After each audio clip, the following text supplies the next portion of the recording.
Amateur Traveler is in its 20th year now, but can you imagine if I had people on the show who had never been to the destination, but had just read about it or seen a movie about it? That wouldn't make any sense at all, and you wouldn't listen. We all know how important it is to receive advice from people who know a destination to get the most authentic local experience. And a great option for experiencing this is Explore Worldwide and their authentic small group adventures, led by local tour leaders, perfect for solo travelers who want to meet like minded people with a desire for adventure. I'm often an independent traveler, but two of my last three trips were with small group tours because they organize everything and it's a lot easier. If you want to recreate the tour I did to Malta, they have a Malta and Gozo Discovery Tour. I'm intrigued by one of their tours called A Taste of Sicily. The company again is Explore Worldwide, and visit exploreworldwide.com to learn more. And thanks to Explore Worldwide for sponsoring this episode of Amateur Traveler. The nights are long, the days are short, and the weather is chilly to downright cold, depending on where you are. It's a good time to slip into a Quince iconic Mongolian cashmere sweaters, which start at only $50. You can treat yourself to everyday luxury at an affordable price with Quince. If you really want to dive into luxury, you can check out their leather handbags, washable silk shirts, and European linen sheet sets. Whatever you're looking for at Quince, all the prices are 50 to 80% less than similar brands, and they do that by partnering directly with top factories and cutting out the middleman. They only work with factories that use safe, ethical, and responsible manufacturing processes. And of course, they use premium fabrics and finishes for that luxury feel in every piece. But you've already heard me rave about my Quince travel pants. Treat yourself this winter without the luxury price tag. Go to quince.com/traveler for 365-day returns plus free shipping on your order. That's QUINCE.com/traveler to get free shipping and 365-day returns. Quince.com/traveler. And thanks to Quince for sponsoring this episode of Amateur Traveler. Got my bags packed, I'm on a roll. I'm heading out there and I'm ready to go. I'm looking real good in my passport photo. Oh, no. Amateur Traveler, episode 235. Today in the Amateur Traveler, we talk about the Great Barrier Reef, the Great Wall of China, and Westminster Abbey as we look at World Heritage Sites. One more cafe. I know that I should be heading home, but maybe not today. Welcome to the Amateur Traveler. I'm your host, Chris Christensen. I have two internet stories for you today, and the first one you've probably heard about. It's gotten a lot of press. A woman has sued Google over giving her bad walking directions that ended up with her walking down a U.S. highway in the dark, in the road, and getting hit by a car. I don't know how the courts will decide this, but when you get directions, please, please, please use some common sense. And then some sad news today for travelers. The inventor of the cash machine, John Shepard Barron, died. He lived to 84. And I say sad news for travelers. Some of you are too young to remember. There used to be a time we would take things called traveler's checks instead of just going and getting money out whenever we wanted to from the local ATM. I've done that at least on 4 continents, I think, and it really is an easy thing to do. So we salute you, Mr. John Shepard Barron. For links to both of those stories, check out the show notes at amateurtraveler.com. The last piece of news, the day this show comes out, there will be 32 days to sign up for the Egypt photo tour for the Amateur Traveler. And last I heard, there were 10 slots available, so don't delay. This show is sponsored by Audible. If you want a free trial for 14 days that comes with a free audiobook, just go to amateurtraveler.com/freebook. I'd like to welcome back to the show Gary Arndt. Gary has been on the show twice before. Gary, the first time you were on the show, you were really still sort of early on in your trip going around the world. That was, 2 years ago, and you were doing a probably relatively obscure at that point travel blog, and Gary is now one of, if not the leading independent travel blogger in the world. Gary, welcome back to the show. Thanks. It's great to be back. And I get to see Gary, or talk to Gary rather, every week now on This Week in Travel, where he gets to entertain me early on Wednesday mornings. I'm proud to be a member of the Three-Timer Club now. That's right. A relatively small club on the Amateur Traveler. Gary was a little afraid that he was going to lose his amateur status coming on the Amateur Traveler now that he is a professional traveler. He had pitched this idea for the UNESCO World Heritage Sites. We had done a show about the national parks in the U.S. that was more of a survey show, and this is going to be a similar sort of show where we won't talk, I think it's fair to say we probably won't talk about every single World Heritage Site in the world. That would be impossible. 940, I believe, is the number that I read. 890. That's what I said? Yeah. It's a strange number because there are some sites that have multiple locations, so it can be a very vague concept at times as to what is and what is not a site.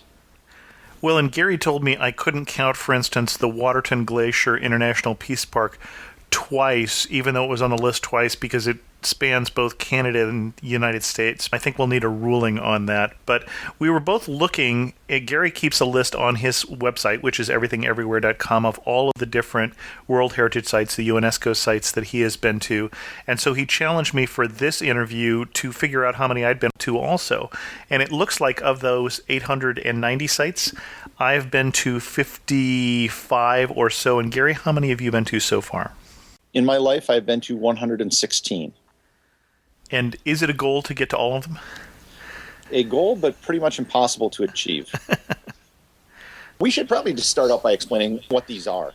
That's what I was going to do. Great. Back in, I think it was the 1950s, the government of Egypt was going to create the Aswan High Dam, and some of the temples, particularly Abu Simbel, was going to be flooded. And so UNESCO at the time got together to preserve those. And it was really the first thing that they did as far as preserving some sort of cultural artifact. Then in the 1970s, they created the Convention for Preserving World Heritage Sites.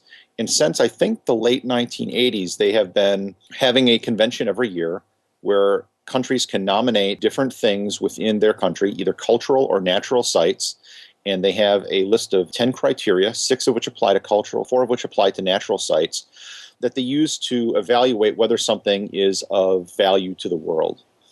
And it's sort of the Hall of Fame for national parks.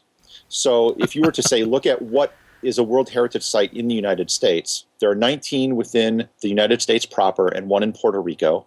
And they're the big national parks. And a lot of the things that you would think of as being the best of Yosemite, Yellowstone, Grand Canyon, the Everglades, Carlsbad Cavern, places like that.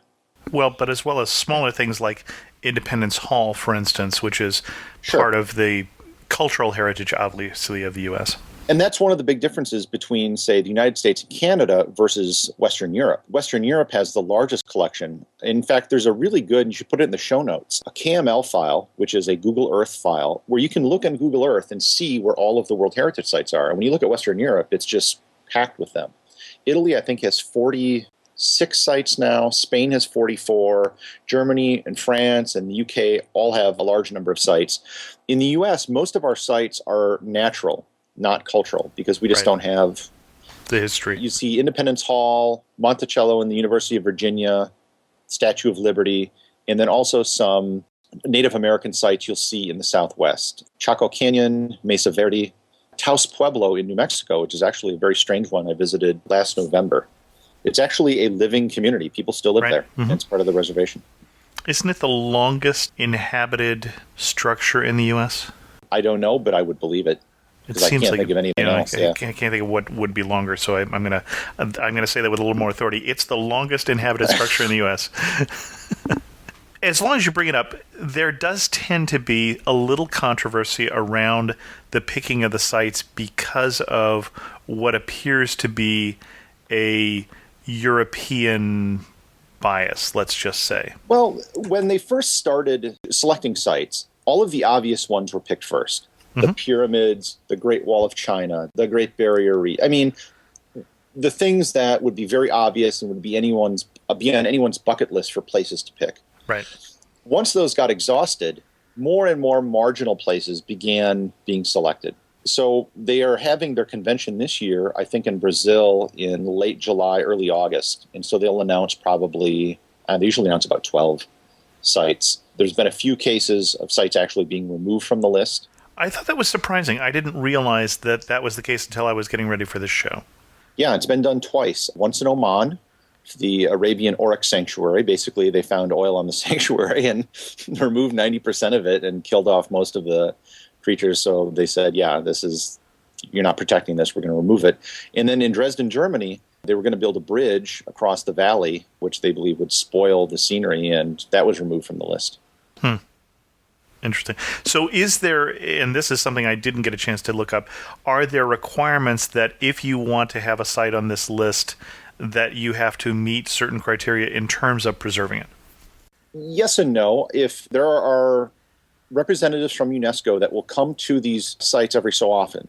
For example, I was in Indonesia, and the representatives from UNESCO were arriving the day after I was there at the Sanggaran Early Man site, which is a theoretically interesting site. That's where they found Java Man. Mm-hmm. So from an archaeological standpoint, it's interesting. From a visitor standpoint, it was kind of lame. They had a very shabby museum, and then I guess the rest of the land was protected. There are some areas, both cultural and natural, that will be listed in red if you look at it on that map of World Heritage Sites, and those are considered endangered. It may be for, like, the old city of Jerusalem is listed as an endangered place, basically, I think, just because of the political conflicts. Okay. The Everglades is listed as an endangered attraction. There's very little enforcement. There's a lot of people in the U.S. that think that this is the UN is controlling it. Really, it's just a list. That's all it is.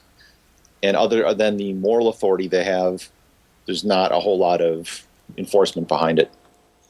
Okay. And then, as we say, some of the sites are very specific. A building, for instance, and others are, well, I think the largest one on there would be the Great Barrier Reef. Well, by size, yeah. By size. And often what they will do, so if you go to Europe, how many different things in Florence or in Rome or Paris could each individually be considered World Heritage status? So what they often do is they just say the center of Rome. Right. And that the whole thing is, and basically, the Forum and many of basilicas and churches in Rome are all just kind of lumped together under one thing. Right. So, having established that, of the sites that you have been to so far, over 100, what are your top 10? What really stands out? I won't say they're a top 10, but here are some of the ones that I thought. The interesting thing is, because I go to these places, and I do go out of my way to visit World Heritage Sites, sometimes you're extremely disappointed. And sometimes well, we're going to get to that. Sometimes you discover things that are really interesting that you just didn't know about. Right. So a good example of this was Mulu National Park in Malaysian Borneo, in the state of Sarawak. I went there basically because it was a World Heritage Site, and I didn't know much about it. And it turns out it's in the middle of the rainforest in Borneo. The only way you can get there is by flying. There are no roads. And it was absolutely amazing. Caves, some of the largest caves I've ever seen, some of the largest in the world. You could see 1 million bats every night fly out of one of these caves, and they have a bat viewing area, and it's just a river of black in the sky. Being able to go swimming in the river in the rainforest was just fantastic. A few weeks ago, I was in Spain, and I went up to Bilbao in the Basque Country, and they have a World Heritage Site there. And I don't know, it didn't really seem that impressive. It was a bridge. It was an old bridge from the late 19th century. It was an industrial heritage site.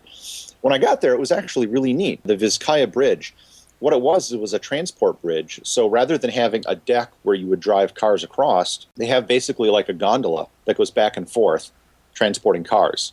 And it was actually built in the style, I think, one of the students of Eiffel who built the Eiffel Tower.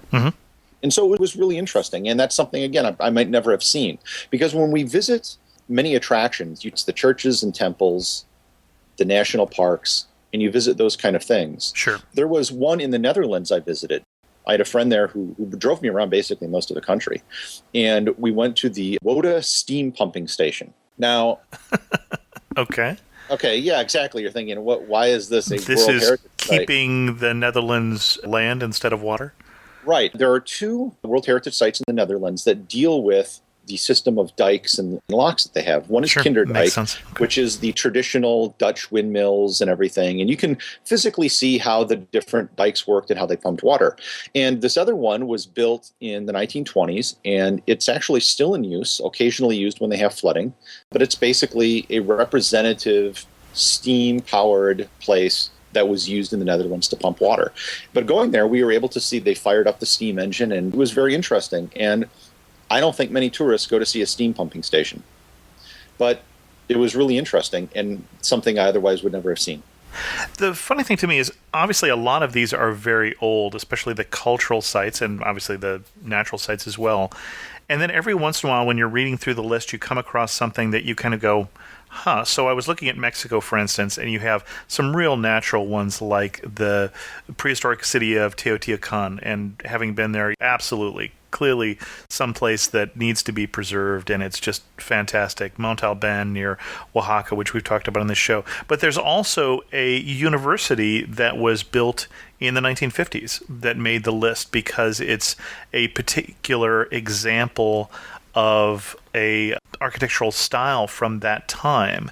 It's the Central University City, I believe, in Autónoma de Mexico.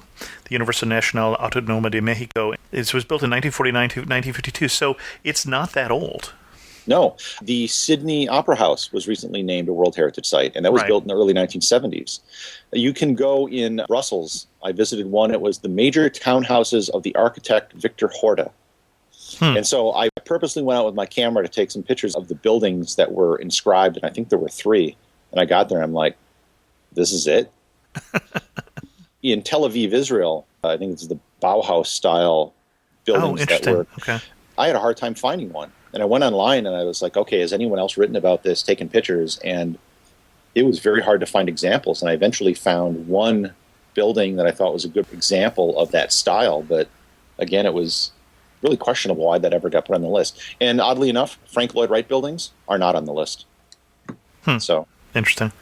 I see that Gaudi in Spain made the list. The works of Antoni Gaudi is the way they have it there. So all of the Sagrada Familia and those buildings in Barcelona. A little older than that, and more memorable to me.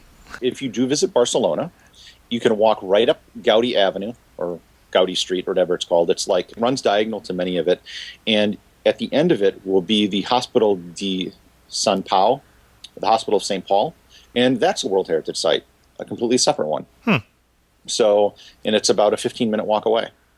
Interesting. And there's a couple of cases in different cities. Seoul, Korea is a good example where there are 2 right across the street from each other. 2 completely separate ones. So if you pay attention when you're visiting a place and say, are there any things in this area, you can find something that often might be kind of surprising. And I'll have to say, when Gary first proposed doing a show on this, I wasn't that receptive to it, but I did kind of grow on me because I find that this list, like very similar to the National Parks list, the National Parks, I got a National Parks passport, and it makes me look for those national parks that I wouldn't have otherwise gone to. And I think this is a similar sort of list, that if you're in that country, if you're in that city, just paying attention to, is there something here that is worth seeing, I think is a useful tool to have when you travel. Oh, absolutely. And like I said, I've found many things that I otherwise would never have gone to visit. Miyajima Island in Japan, which is very close to Hiroshima. Wonderful place to visit. Highly recommend it. And it's a World Heritage Site. I don't know if I would have gone if it wasn't listed as a World Heritage Site. Haruji, which is a very small town between Kyoto and Nara. And everyone goes to Kyoto and Nara. But this little community has the oldest wooden building in the world, the Temple of Haruji. Oh, okay. It dates back to the year 700. And so I stopped there simply because it was a World Heritage Site. And yeah, it was a great stop. If you're going to Nara, you can stop on the train. It's a very easy walk from the train station. Very beautiful city. And was a really great thing to visit. And I went there simply because of this. Couple different questions. What are they missing? Oh, that's a great question. When I went to my 50th World Heritage Site, I made a list of places that should be World Heritage Sites that weren't. And of the places that I visited that I would say, top of the list would be non-modal in Micronesia. which, by the way, my first appearance on the Amateur I Traveler do was about recall Micronesia. learning about it from you. That is just a fantastic and underrated site. I would say it's on a par with Easter Island. It's that great.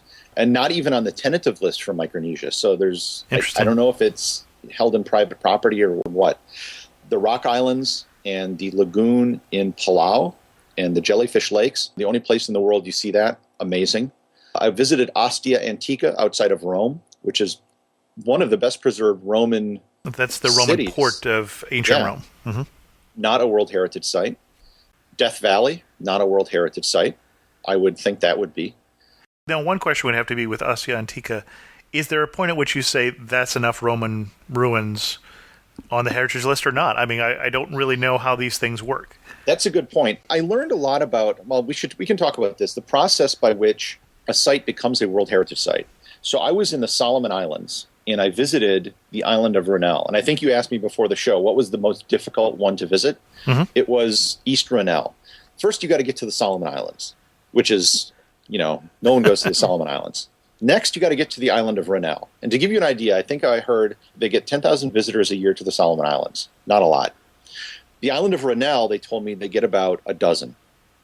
And then I need to get to the eastern part of the island of Rennell, and there's only one road, unpaved, and we had 8 flat tires getting from the airstrip to the lake on the eastern side of the island. Oh, my goodness. And one of the guys in the car with me, as we suffered all these flat tires, was the head of the Solomon Islands World Heritage Committee and was responsible for overseeing the World Heritage Site in East Rennell. And so we talked about, he would go to these conferences every year, and it's not a coincidence that the richer, more developed countries have more World Heritage Sites because basically they can put a better presentation together. They are more advanced in terms of preserving their heritage. That's a big part of it as well. And there's also a lot of horse trading going on. And the fact that there are more countries in Europe probably helps them. Interesting. And I do think with the question of how many Roman ruins need to be on the list, Italica, for instance, you mentioned Ostia Antica, which is just outside of Sevilla in Spain, is a wonderful Roman ruins, and also the home for 2 Roman emperors. But does it stand out, or should you have another Solomon Islands ruin in there instead? Well, it's not either or. I mean, there's no limit to what can be on the list. It's 10 new ones a year, though? There are no set number of heritage sites, so every year they can vote for however many they want. One thing they can do is, one of the sites you had listed was the Belfries of Belgium and France. And there are 54 different villages and cities in northern France and southern Belgium which fall under this World Heritage Site. So there's an enormous number of these. One I attempted to visit in Spain but wasn't able to because of rain was there's a collection of Paleolithic rock art along the Mediterranean coast in Spain. And I believe there are several hundred of these locations. Mm-hmm. So sometimes what they will do is they will merge together different World Heritage Sites. You could say there's a whole bunch of different Roman ruins on the Spanish coast, and they'll say, okay, we're going to lump these all together as Roman ruins of Spain. Another good example is the Camino de Santiago. Sure. The pilgrimage route to Santiago is sort of broken up between 3 different World Heritage Sites. There's the route in France, there's the route in Spain, and then there's the actual cathedral in Santiago. Interesting. Yeah, I noticed the rock art one, and that actually, I've had a chance when I was in southern Spain near Ronda, the city in Andalusia, where bullfighting originated, one of those cities up in the frontera there. There was a cave that you could go to, but it's privately owned, so it probably would never be part of this, but you can see some of that rock art, some of that Paleolithic drawings there in the It might very well be part of it. There are privately owned things, such as churches and other houses, especially architecturally significant places that are privately owned. The place I mentioned in the Solomon Islands, one of the reasons it chose it is because it's under customary land ownership, and that was one of the reasons they wanted to add it to see if that would work, these type of places with customary land ownership. So it's certainly possible, but it's also voluntary. So, for example, Savannah, Georgia, was nominated, but there was a big uprising there because the people didn't want their homes to be included as a World Heritage Site. Interesting. They didn't want... Do you know why? I'm guessing the same reason a lot of people don't want any sort of historic status attached to their property. They don't want to have restrictions on what they can do with it. Exactly. Okay. Yeah. Interesting. Did we talk about the biggest surprises? Yeah, well, I mean, we talked about it a little bit. I mentioned Mulu National Park, which I thought was neat, the bridge in Spain that I thought was interesting. And then you listed some of the ones that were your biggest disappointments. Yeah. In no particular order, it would be in Melbourne, Australia, the Royal Exhibition Building in Carlton Gardens. I didn't think there was anything particularly that impressive about it. It was just an old building. I believe they held an international expo there in the late 19th century, but really wasn't that big of a deal. The White City of Tel Aviv and the modernist movement in Israel, the ones I just mentioned in Brussels of Victor Horta, all kind of disappointing. There was one in the Netherlands that I thought was Skokeland and surroundings. I didn't think there was any real world value of that. It's an interesting site for Dutch history, but not really for the world. So certainly this isn't a guaranteed thing, but I think you could do a lot worse than picking World Heritage Sites to visit. Sure, absolutely. The best name one for you, I have a candidate for this. Head Smashed In Buffalo Jump. That's the one. That is the one, which happens to be on my list. Yes, Head Smashed In Buffalo Jump. Well, that was another Canada. really interesting one because I went there. I was driving from Montana up to Banff, and there were 2 World Heritage Sites in Alberta. Right. One was Dinosaur Provincial Park, well, 3 if you include Waterton National Park, and Head Smashed In Buffalo Jump. Dinosaur Provincial Park is a lot like the Badlands in South Dakota. Basically, I mean, it looks very similar, and it's an archaeological dig for dinosaurs. Head Smashed In Buffalo Jump was fascinating because people have this notion that the Native Americans rode around on the plain on horseback killing buffalo. They didn't have horses. Right. They had to do this all on foot. Horses didn't show up until Europeans arrived. And basically what it was a cliff in the middle of the prairie. And what they would do is they would herd buffalo off this cliff.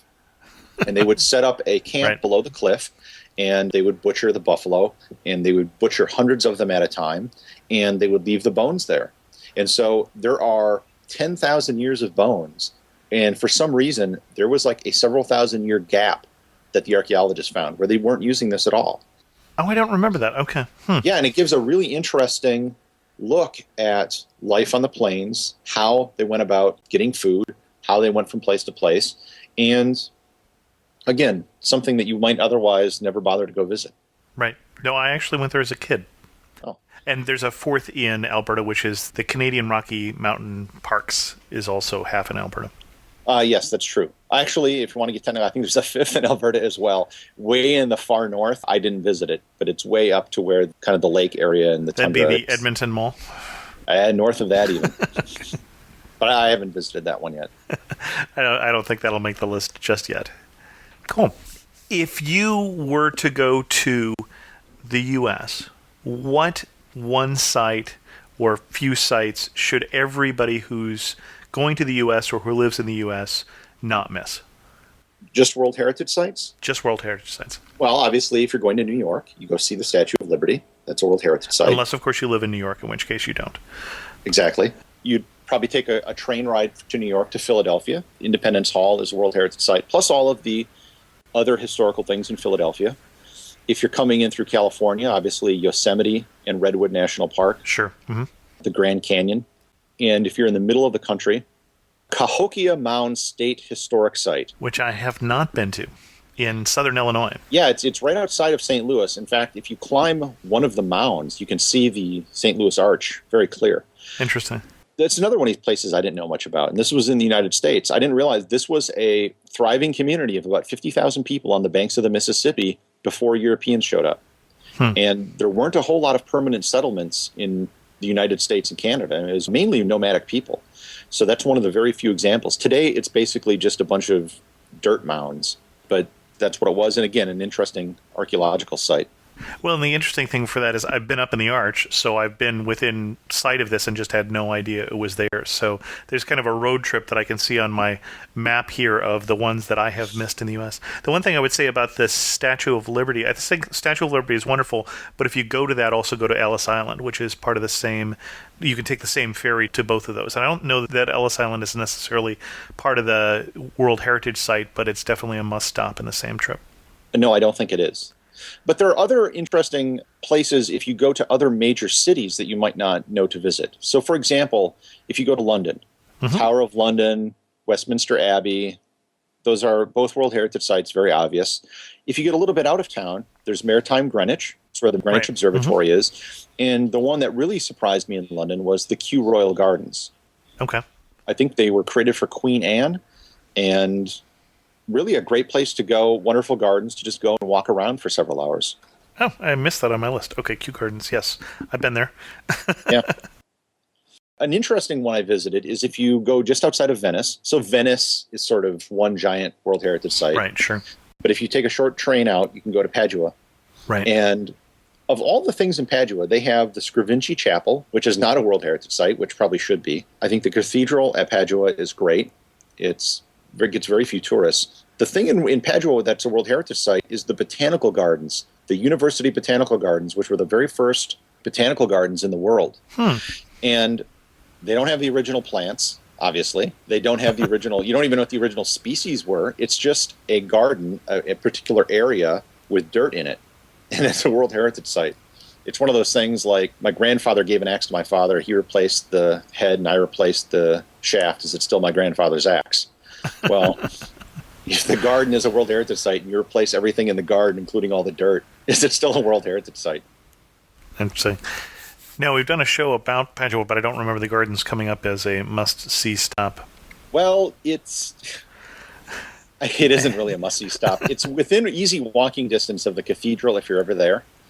And I do believe they take an hour off for lunch because I showed up and I thought it was closed. I walked back and it turned out to be open. But yeah, it's very small and it's very kind of out of the way. And again, if it wasn't a World Heritage Site, I never would have sought it out. Oh, well, you're going to Egypt, right? Right, on sure. your trip. Was it the first amateur traveler tour? Right. And there are several things you should be cognizant of that are World Heritage Sites as well. I mean, most of them are ones you'd probably go to anyhow, right? Like the Great Pyramids. Sure. I've heard of those. The pyramids and Memphis are contained as one. I don't know if you're going as far down as Aswan, but if you do, Abu Simbel and the Philae Temple, both of which were recovered temples by UNESCO, are World Heritage Sites. Everything in Luxor is kind of lumped together as one. Okay. Then the old city of Cairo is also one, and this would be the Islamic part of Cairo, not the ancient Egyptian part of Cairo. Oh, okay, okay. The place I would recommend is at least visiting the Muhammad Ali Mosque, which sits up on a hill, and from up there you can get a beautiful view of all of Cairo as well as the pyramids. And depending on what time of day you're there, the view of the pyramids can actually be really interesting, and depending on how it's smog. And I'm going to guess that the mosque is not named after the boxer. That'd be correct. Okay. I'm just going out on a limb there. Yeah, one of the areas we won't get to, for instance, would be the St. Catherine area. But I think we're getting to most of the others. Yeah, that was not easy to get to. I had to basically spend all day in a bus and then in a van to get to St. Catherine. And then when I arrived, it was a Sunday, and it was closed on Sunday. So all I could do was walk around the outskirts of the monastery and couldn't actually go inside. I've had several cases where I've tried to get to World Heritage Sites but was unable to do it. Most recently in Spain, I was taken to a museum in the city of Alcoy, not too far from Valencia. But it was raining, and the location we were going to was a dirt road, and they couldn't take us there because of the rain. It got washed out. There was a place in Oman I was trying to visit. I rented a car. I spent the day driving. There was not a single sign, not a single visitor center, absolutely nothing indicating where this was. And all it was a bunch of very early human settlements, some stone rings. Nothing set up for it. There was another one in Oman I also didn't visit because it was a 40-minute drive away, and it was an irrigation canal, and it was the dry season. And they're like, yeah, no one's there right now because there's no water in it. So I struck out on those two. I was going to go to the island of Komodo in Indonesia, but that fell through. So I have a long list of things I haven't been able to visit as well that I wanted to. I recall there's also a stone ring in the UK or two that made the list. Yeah, I've never been to Stonehenge, actually. Oh, really? That's a big one, yeah, that I haven't visited. Yeah, actually, Stonehenge and Avebury both, which are part of the same site, are both stone rings, Avebury being smaller stones, a larger ring, but smaller stones. Not as impressive, but an older site, as I recall, than Stonehenge. Many of those secondary locations, there's usually one thing that's very well known, like Stonehenge. I know you want to visit Uluru at some point. I think you're used to that. What a lot of people don't know is that right next to Uluru, there's another big monolith called Quetta Judah. And we're talking about what's also known as Ayers Rock in Australia, for those of you who may not be translating there. Correct. And Katajuda is easy driving distance. It's maybe 10 miles. You can easily see it from Uluru. But not as many people go there, and it doesn't get as much attention. It's actually larger than Ayers Rock, but it's split up. So you can actually walk into it, in between it, into some of the crevices. There's more hiking opportunities. Interesting. Yeah, but that's another one of those things that people just may not realize. Are there other things like that, if you're here, that you should also do this one? Yeah. If you are in Tokyo, for example, I took a train trip up to the city of Nikko. Mm-hmm. And the temples in Nikko, again, it does get some tourism. It's mostly Japanese tourism. It was about a 2-hour train ride to get there with some transfers. A great place to visit. If you're in Seoul, South Korea, there are 2 sites in Seoul proper. There is the old palace and then the Jongmo Shrine, which is kind of across the street from the palace. But then if you take a small train trip out of Seoul, you can go to the Hwasong Fortress. And I probably butchered all those names. If you're in Hong Kong, you can go to Macau. Sure. Mm-hmm. Yeah, you recently did that. That was an easy trip. If you are in Yogyakarta, Indonesia, there are 2 World Heritage Sites, Borobudur and Prambanan, each within like 20 miles of each other, both of which are really interesting in their own right. So yeah, there's a lot of examples like that. You just need to search them out. You can often find these things which are paired up, especially in Western Europe.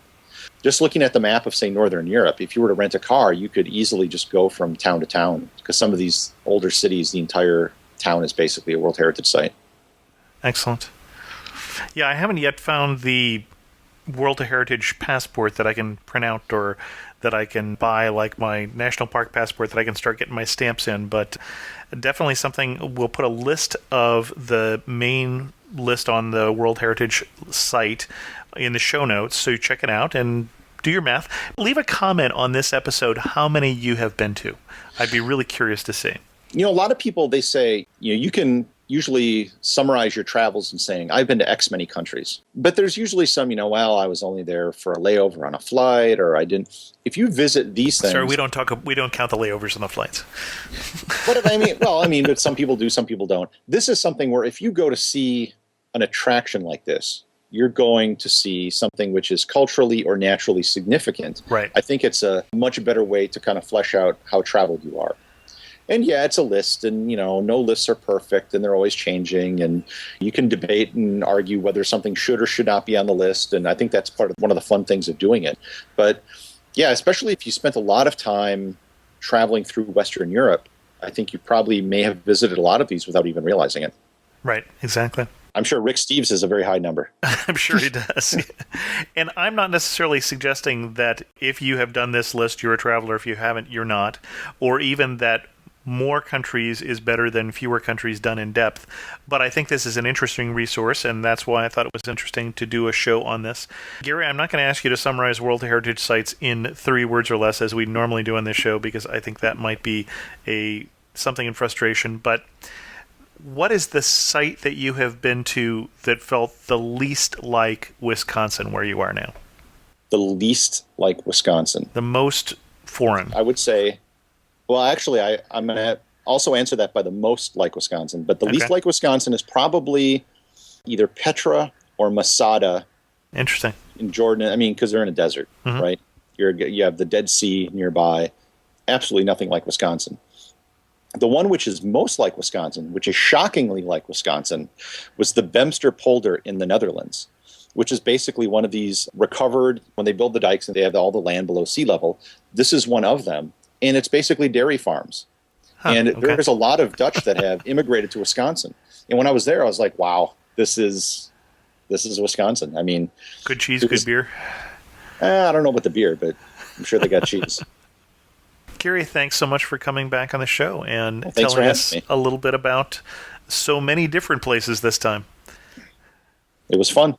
And I'm sure we'll have Gary back on some point, and you'll be in the Four Timers Club. Gary, thanks for coming.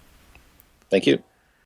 One correction with this interview. I heard as I played this back that I mispronounced Gary's website URL. It's always in the show notes, but it's everything-everywhere.com.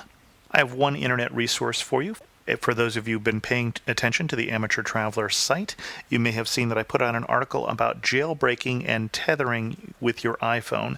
And what that means is changing the software on your iPhone in a way that is not the way that Apple wants you to do it, so that you can use your iPhone to connect to the internet with your laptop. So if you're interested in that, check out the link in the show notes to that article. Before we talk about things that I heard from you this week, 2 changes on the Amateur Traveler site this week. One is the photo of the day is now a huge, tremendously large picture and not the smaller one that I was using, which caused me to do a site redesign somewhat for that. And also there's a new photo gallery. I'm now using a Smug Mug photo gallery, which I think is pretty darn gorgeous. So you may want to check that out. I got an email this week from Fernando. Fernando said, I've been listening to your podcast, Amateur Traveler, for a few months. I too have been bitten by the travel bug. I did quite a bit of traveling during my bachelor days. Now that I'm married, I have slowed down considerably. Thus, it is good to listen to your podcast as it takes me to so many unique destinations.